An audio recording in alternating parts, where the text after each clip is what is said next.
бид нар Америк болон Англи руу одоо бүтээгдэхүүнээ экспортлж байгаа. Манай шүжих үйлдвэрлэл одоо жилдээ 300 мянган бүтээгдэхүүн үйлдвэрлэх хүчин чадалтай. Нийтдээ шүжих үйлдвэрлэлтэй одоо 200 гаруй эмэгтэйчүүд ажилладаг.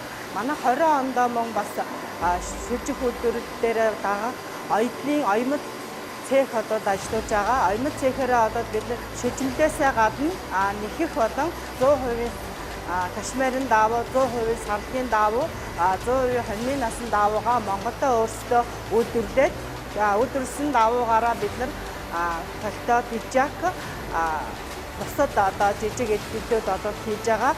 Энүүгээрээ бодвол бид нар Америк болон Англи руу одоо бүтээгдэхүүнээ экспортлж байгаа. Манай шилжмэлийн үйлдвэр нээснээрээ одоо бид нар Монголдо 11 салбартаа олон улсад 3 том салбарыг хам багтчмээрээр одоо нээсэн байгаа.